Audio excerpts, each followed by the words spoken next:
Hey everyone, Professor Dunn here again.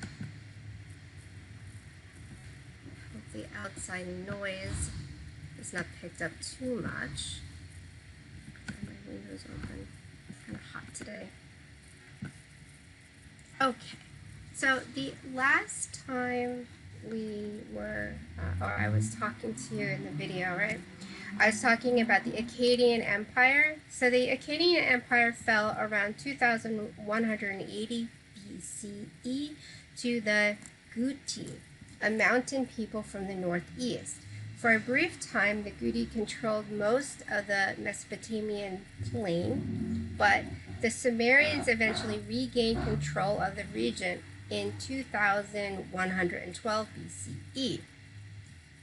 So when the Guti people were in control of the area, they established a capital at Ur, and they built a mud brick ziggurat, which I'm showing you here, that was dedicated to the moon god Nana.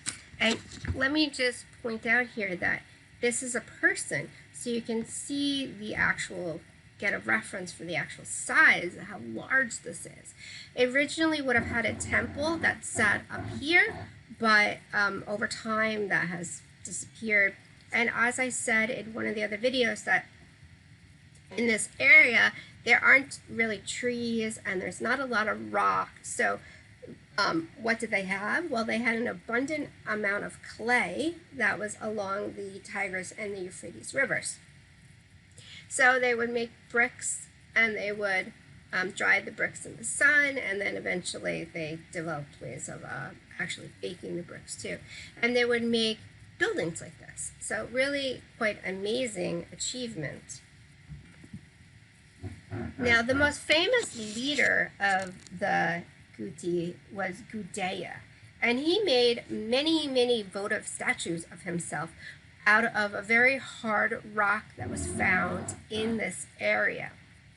And so we have a number of images of him, and I have a video up about some of his votive statues, and they focus in on actually another one that I don't have up, but they do also talk about this statue.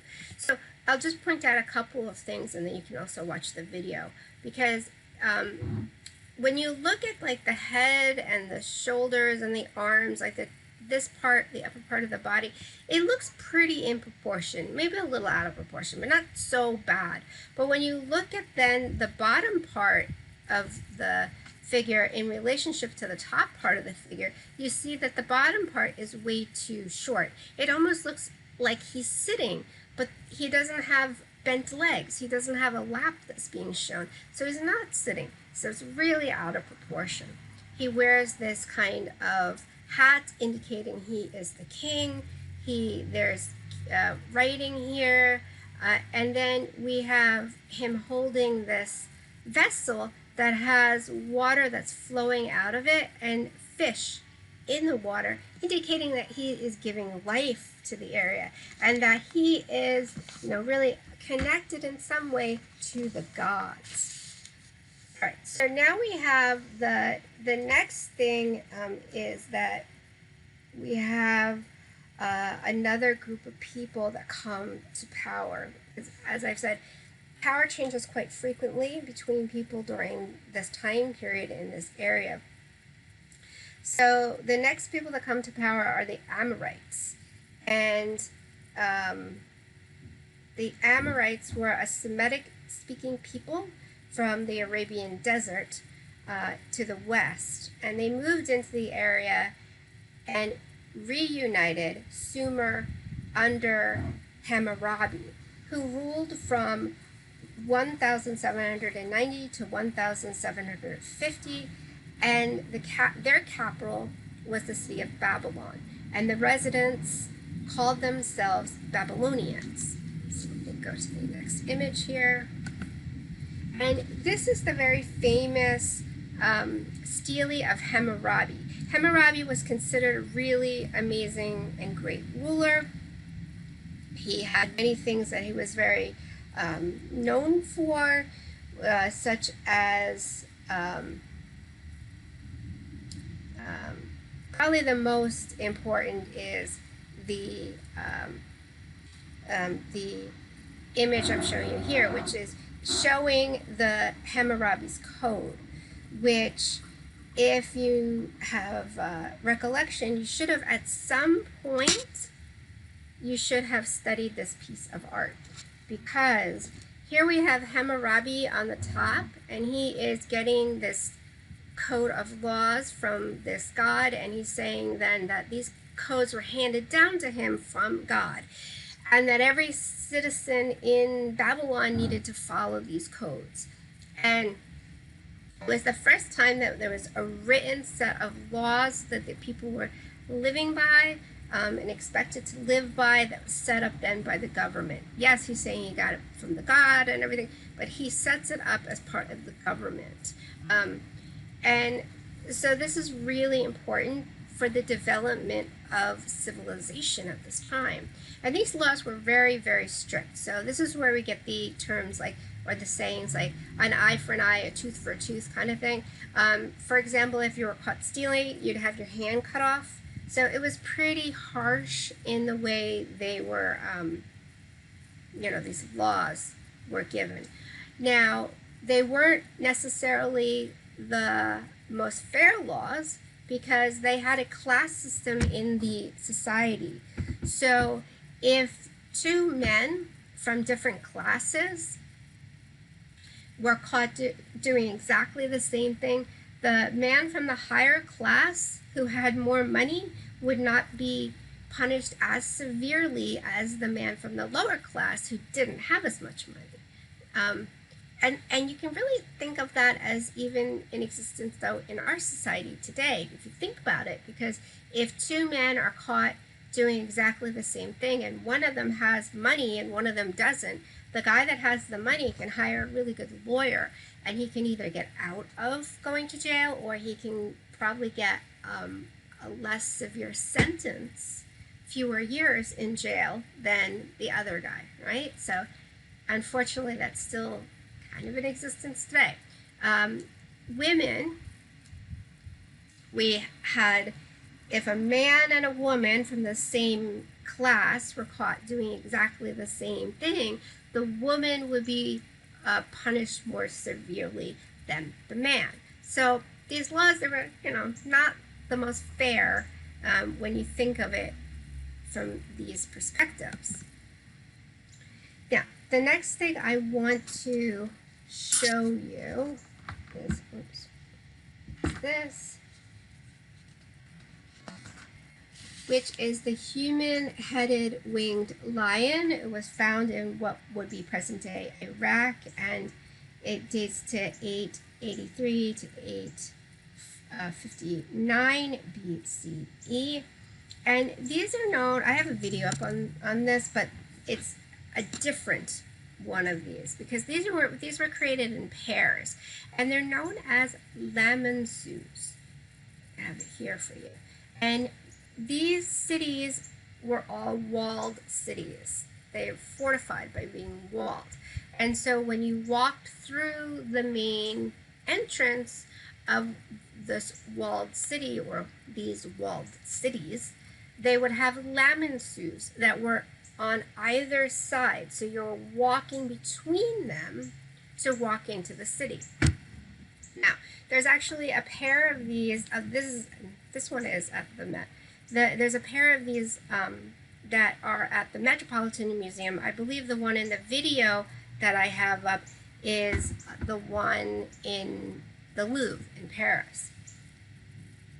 So he's got a human head. He has this headdress, which is showing, like his divine power, God-like power. He's got wings, right? And then the body of a lion. And the one thing that you'll probably notice that's really unusual is he has 5 legs. So we have 1, 2, 3, 4, 5. And all of the lamansus were always carved this way. They're made out of a single piece of stone. So it's huge, more than 10 feet high. piece of alabaster that this is carved out of. And so the idea is that when you're walking up to the Lamansu, you're seeing only the front of it, so you're seeing the two legs, but then like guarding the city. But then when you enter into the city and you walk past it, you're seeing the profile of it, and you're seeing then this leg and then these three other legs, and you're no longer seeing this leg. So it's a way to make it so that no matter what angle you're looking at this from, you're going to see four legs on it. The next thing I'm going to show you is, let's see, say that around 1400 BCE, the Assyrians rose to dominate in northern Mesopotamia. And then we have the most famous of the Assyrian rulers was Ashurnasirpal. And Ashurnasirpal II established his kingdom within present-day Iraq on the east bank of the Tigris. And he undertook an ambitious building program, fortifying new cities with mud brick walls 5 miles long and 42 feet high. That's amazing, right? And so here what I'm showing you is the king here who is going out on his chariot fighting, going to kill a lion. And here's another one that he's already killed. And so lions were looked at as strength and power. And so for the fact that the king could go out and kill a lion with a bow and arrow showed how brave and strong he was. So this was to show the king's strength. And it's really a beautiful relief carving, right? Very detailed in how it is carved. So let me go ahead one more. And here we have him back at his palace. And you can see this is the king, and he is reclining, and see how he's elevated on this piece of furniture, this bed, so that he is the highest person in the picture plane, right? His queen sits next to him here, and then we have the slaves or the servants here that are fanning him to keep the flies off of him and to keep him cool. And it might be a little hard to see, but you have a human head that is hung here in his living quarters. And so he would do things like this where he's going to hang a head of a person that he's killed to more or less keep control of the people and of these slaves. You know, I wouldn't want to have to stand there all day fanning the king. And I might eventually question, like, you know, how do I have to do this? Well, if I see this human head hanging there, I'm going to say, I have to do this because otherwise I'm going to be killed. So it was a way of scaring the people into doing what he wanted them to do, but a pretty gruesome thing. Shows what kind of ruler he was, let's say. All right, so I'm going to end this video, and I'll pick it up with the next video in just a second.